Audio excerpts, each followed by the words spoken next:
Africanos no Brasil, dominação e resistência. A escravidão moderna, tal qual se deu no Brasil, ela teve início com Portugal tentando encontrar o caminho para as Índias. Ainda em 1415, Portugal iniciou a conquista da África e pouco depois já iniciou o comércio de escravizados. E esse comércio foi praticado entre os séculos XV e XIX. Quem lucrava? Bom, quem lucrava com esse comércio eram os traficantes de escravos e o rei de Portugal, que cobrava impostos sobre essa prática nas áreas conquistadas por ele. Nesse período de mais de 3 séculos, a América recebeu 20 milhões de africanos, e desse montante, 4 milhões de africanos foram trazidos e escravizados no Brasil, entre 1549 e 1859, quando começam as pressões das leis abolicionistas internacionais e nacionais. Foram trazidos para o Brasil principalmente africanos da África Ocidental, e entre esses africanos predominavam principalmente os de 2 grupos culturais, os sudaneses e os bantus. Os sudaneses também se dividiam em outros grupos étnicos, entre eles os nagôs ou iorubás, os gegés e os igbás. Os sudaneses, eles são principalmente de Daomé, Nigéria e Guiné, e a maior leva foi trazida para a Bahia. Depois nós temos os bantus, que também se dividem nas etnias quibundos, quicongos, moçambiques e os caçanjas. Eles são principalmente de Angola, Moçambique e Congo, e foram trazidos em grande número para Pernambuco, Rio de Janeiro e São Paulo, ok? Agora vamos falar de como era todo o processo do tráfico negreiro, desde a captura na África, a viagem, o transporte e a venda aqui no Brasil e os serviços aos quais eles eram destinados. Os principais entrepostos comerciais eram portos em Angola, Congo, Moçambique e Guiné. E quem eram os intermediários do tráfico? Quase sempre o traficante de origem europeia não adentrava na África para fazer a guerra, e a captura. Geralmente eram os próprios africanos que capturavam outros africanos e aguardavam nos portos para negociar pólvora, aguardente, tabaco, ferramentas, armas, entre outros objetos com os traficantes. Mas por que os africanos faziam isso com o africano? Então a gente já falou isso em outro vídeo, mas só para lembrar, nem todos os povos eles eram amigos, havia até disputas territoriais. Então, esses grupos que não eram amigos acabavam entrando em guerra e capturavam e levavam seus inimigos para o comércio. Vou falar mais disso no final do vídeo. E os principais traficantes eram portugueses, holandeses, ingleses e franceses. A viagem durava de 40 a 60 dias, dependendo da distância de onde sair para onde ia. Durante a viagem ocorriam muitos maus tratos, castigos corporais, como vocês estão vendo nessa obra de Rugendas ao lado, eles eram acorrentados no porão dessas embarcações, e é óbvio que havia muita resistência, Em todo o processo havia resistência por parte dos negros, o que resultava também nesses castigos corporais como forma de conter a revolta. A alimentação era muito limitada nesses barcos. Não tinha nem espaço para muitos alimentos e a viagem era longa. Geralmente era pão e água e muito limitado, tanto que muitos africanos perdiam muito peso durante essa viagem. Ocorria também, até em decorrência dessa alimentação ruim, muitas doenças. E aquelas que a gente já comentou esse ano, que são decorrentes da falta de vitamina C, porque uma viagem de 40 a 60 dias não tem vegetais, não tem frutas. Então, essa carência de vitamina C causa o escorbuto, que gera hemorragias. e outras doenças, principalmente pelas condições sanitárias. Muitas pessoas amontoadas, ratos, que era comum nesse tipo de embarcação. Os africanos também sofriam de banzo, né? Banzo na língua africana. O que seria banzo? Muitos morriam em decorrência disso. Banzo é o que a gente chama hoje de depressão.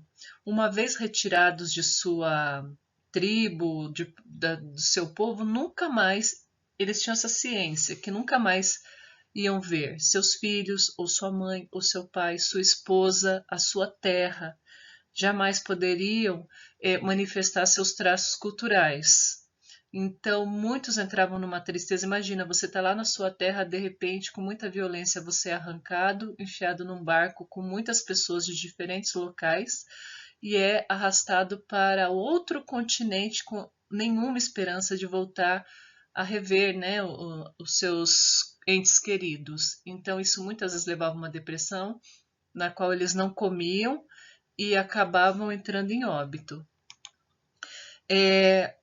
O navio que conduzia os escravos, uma espécie de caravela, era chamado de navio negreiro, né? Porque carregava os negros de forma violenta, né? Com maus tratos. E também era conhecido como tumbeiro. Então, a gente, quando fala tumbeiro, está se referindo ao navio que fazia o tráfico de escravos. Por que tumbeiro? Porque 25% morria na viagem, por todas essas condições que eu já mencionei. Então, a morte era certa. Em 25% dos casos, não conseguiam chegar na América. E também ocorria a destruição da identidade desde a viagem. Antes de embarcar nos navios, esses africanos eles tinham o nome mudado para um nome cristão, eles eram batizados. Isso era uma forma, acreditava-se que ele esquecia da sua terra, do seu povo, da sua língua. Ali se proibia a manifestação também da sua religião, então o processo de destruição da identidade começava ali. Mas é óbvio que o fato de você batizar e colocar o nome cristão não vai fazer com que eles esqueçam suas dores e seus amores também.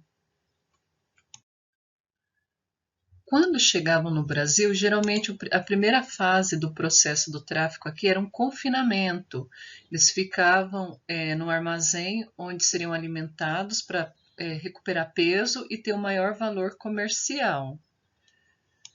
Na hora desse comércio, a desumanização era tão grande que eles eram vendidos, muitas vezes até em leilões, e eles eram tratados da seguinte forma, como macho, fêmea, filhote e cria. Então, nenhum termo humanizado era utilizado.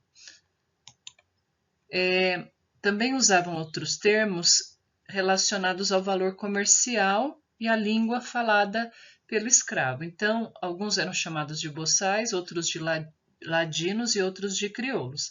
Boçais eram aqueles que eram recém-chegados da África e não conheciam a língua falada no Brasil, não conheciam o português. Então, eles valiam menos. Os ladinos eram os que chegaram e já tinham aprendido a falar a língua portuguesa. Eles já valiam mais no mercado, né? Porque eles dominavam a nossa língua. E depois tinha os crioulos. Crioulo é o que é nascido no Brasil. Então, esse já está inserido na nossa cultura e principalmente na nossa língua. Então, quanto melhor falasse o idioma daqui, tinha um valor mais alto. Mas o valor também variava muito com o ofício que eles tinham lá na África. Se fosse muito importante aqui, eles poderiam valer mais, como os ferreiros, construtores, tinha até os matemáticos. Também na hora do comércio já começava uma segregação de famílias, de pessoas oriundas do mesmo lugar. Como assim? O senhor de engenho, quando ia comprar escravos, ele preferia não trazer famílias inteiras para o seu engenho, pessoas da mesma região que falavam a mesma língua, porque ele entendia que essas pessoas lá na senzala podiam se unir, conversar e discutir planos de fuga, ou de revolta, que ocorreu muitas vezes. Então, eles até compravam povos inimigos para pôr dentro da senzala, para que não tivesse muitos acordos entre eles. Então, às vezes, se a pessoa conseguiu atravessar o oceano ainda com membros da sua família, quando chegava na hora do comércio, possivelmente ali seriam separados. A jornada de trabalho, né, aqui no Brasil, principalmente na lavoura, era de 12 a 15 horas no dia. E esse trabalho era feito com uma alimentação muito ruim, muito abaixo das necessidades humanas, o que fazia a expectativa de vida de um escravo ser muito pequena. O escravo geralmente podia ter 3 funções, né? O trabalho no eito, que também era chamado de trabalho de fora, que é o trabalho na lavoura. O trabalho doméstico, então eram chamados também de escravos de dentro. E tinha o de ganho, que eram esses que tinham esses ofícios que eu falei para vocês, que muitas vezes iam para a cidade trabalhar nesses ofícios, como ferreiro, sapateiro. Enfim, alguém ganhava com o ofício dele, por isso que eram escravos de ganho. Ficava mais na parte do comércio mesmo. E o tempo inteiro tinha a vigilância, né, dos feitores, que eram os administradores das terras. E no caso de fugir, quem geralmente ia atrás eram os capitães do mato, que ia na captura, né, dos escravos fugidos. Muitos eram independentes e, quando capturavam, recebiam uma indenização por parte do senhor do escravo. E era muito comum o tempo inteiro, né, nessa realidade aí, os castigos corporais, principalmente o tronco, né, que tinha todas as propriedades que a gente está vendo aí na primeira imagem, mas também tínhamos a palmatória, nós também tínhamos máscaras e coleira de ferro para impedir o escravo de se alimentar, de falar, entre outros. Diante de tudo isso, algo que ocorreu muito foi a resistência, tá? A luta dos africanos contra esse tratamento. Então, em nenhum momento o africano ficou passivo nessa situação. Então, vamos conhecer as principais formas de luta. Entre as formas de resistência, então, tínhamos as sabotagens, principalmente na produção do açúcar, ou na lavoura, principalmente com incêndios, vinganças, principalmente com emboscadas a capatazes, feitores, senhores, revoltas e fugas. Mas de todas, gente, a forma mais notória foram os quilombos, também chamados de calungas. O que são os quilombos? Eram comunidades formadas por negros fugidos em locais de difícil acesso. Então, muitos que conseguiam fugir nessas revoltas procuravam um lugar mais ao interior do Brasil para sobreviver, onde ele pudesse plantar, comer, porque voltar para a África era algo impossível, né? Ele precisaria até o litoral, pegar um barco, ele jamais ia passar desapercebido. E chegando na África também, a região que ele vivia geralmente já estava sendo atacada. Então ele nem teria, né, recursos para retornar. Então o quilombo, essas comunidades formadas por negros fugidos, mas também tinha índios, né, que sofria com a devastação da sua terra para a agricultura, que muitas vezes procuravam abrigos nesses aldeamentos, e muitas vezes também brancos pobres. Vamos falar agora sobre o quilombo mais notório da história. O Quilombo dos Palmares se localizava na Serra da Barriga, uma região de difícil acesso entre Pernambuco e Alagoas. Era uma região para a qual iam muitos escravos fugidos dos engenhos da região de diferentes cidades de Pernambuco. Vai sobreviver a muitos ataques entre os anos de 1629 e 1694, e vai chegar a ter cerca de 20 mil habitantes, divididos em vários mocambos.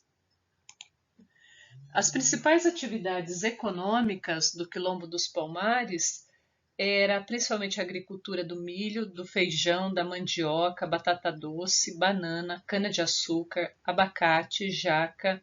Também criavam porcos e galinhas e caçavam diferentes animais, confeccionavam objetos de cerâmica, palha e ferramentas, e era comum eles praticarem o comércio do excedente com as cidades próximas.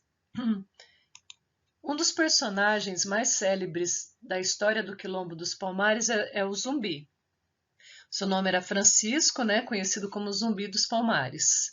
Ele vai ser um dos líderes dessa formação e tudo que envolve o Zumbi chegou até nós principalmente pela oralidade. Nós não temos documentos escritos, fontes históricas que comprovem a parte mais íntima da sua história. Tá? Se teve filho, se não teve, se realmente foi casado, se não teve. O que chegou até nós foi oralmente, a gente não vai encontrar isso em livros, mas com certeza ele existiu porque o rei de Portugal faz uma menção a ele a uma carta. Bom, e como ele se torna líder do Quilombo dos Palmares? Então tem uma das versões diz que ainda criança ele nasceu no Quilombo, livre, mas os capitães do mato que viviam rondando o Quilombo dos Palmares para capturarem africanos e revenderem para os senhores de engenho acabaram capturando um grupo no qual ele estava ainda bebê. E depois ele foi dado a um padre numa cidade próxima. Só que esse padre não o escravizou, esse padre quis a criança para cuidar dela. E esse menino ele vai ter acesso a todo tipo de informação. E na adolescência ele retorna para o Quilombo dos Palmares e ele quer levar o seu conhecimento que ele adquiriu ali junto com aquele padre para poder trazer benefícios para o Quilombo. Vai ter uma série de circunstâncias, o antigo líder Gangazumba ele cai numa emboscada feita pelos senhores de engenho, vai ser morto e o Zumbi acaba assumindo a liderança do Quilombo dos Palmares. Bem, o fato que os senhores de engenho eles não gostavam da existência dos quilombos, porque a todo dia eles estavam perdendo os seus escravos para os quilombos. Então, eles vão pedir dinheiro, recursos para o governo português para dizimar esse quilombo. E, na época, eles vão contratar um exército de mercenários, um exército que cobra para lutar. Um exército aqui de Santana de Parnaíba, de um bandeirante conhecido como Domingos Jorge Velho. Bem, vão ser muitos enfrentamentos, muitos conflitos, muitos ataques, até o Quilombo ser derrubado em 1694. Ainda em 1694, no mês de fevereiro, foi morta Dandara, que além de guerreira, era a suposta esposa de Zumbi dos Palmares. E Zumbi ainda resistiu por mais um tempo e foi encontrado morto no dia 20 de 11 de 1695, data que foi escolhida para se celebrar o Dia da Consciência Negra, haja vista a importância da resistência africana nesse fato histórico. E hoje nós temos muitos remanescentes de quilombos pelo Brasil, que são comunidades que lutam para terem suas terras preservadas e também a sua cultura. A escravidão, com certeza, é um dos piores acontecimentos da humanidade. Cercear o direito de liberdade é algo de extrema crueldade. Pense em não ter o direito à sua integridade física, isso somado ao fato de não ter o direito a viver com seus familiares e formar a sua própria família, e ainda não poder viver no seu país, falar a sua língua e manifestar sua religião. Isso são apenas alguns detalhes do que foi a escravidão.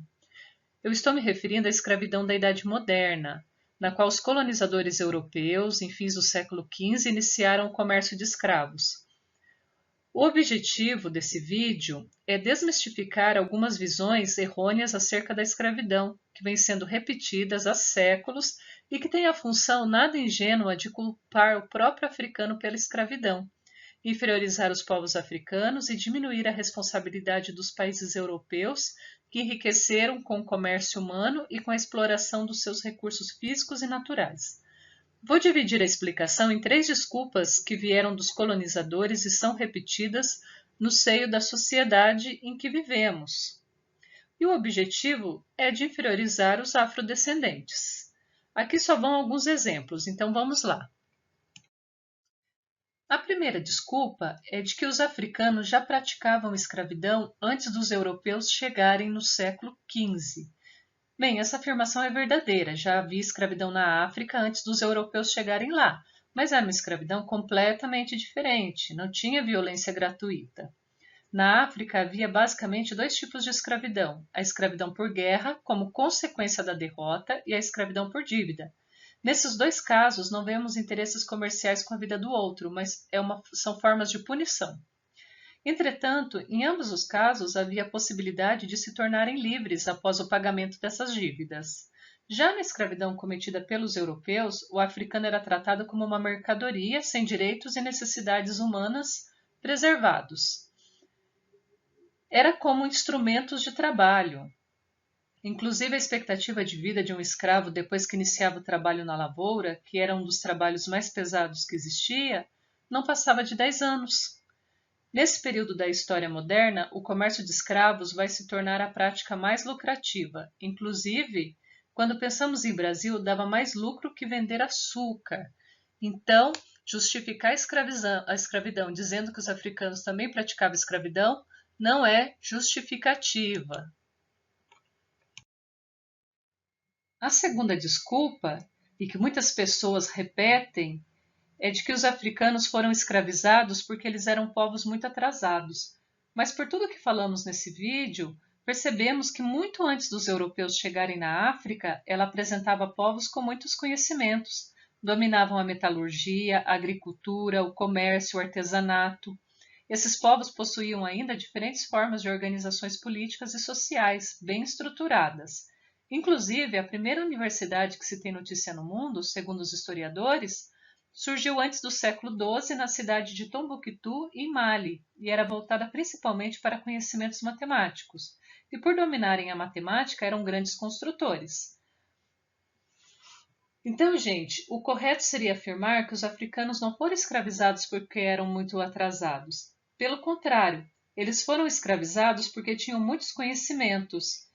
E esses conhecimentos foram explorados durante o período colonial, pois os europeus estavam conquistando terras e precisavam de trabalhadores especializados como ferreiros, construtores, agricultores, artesãos, enfim.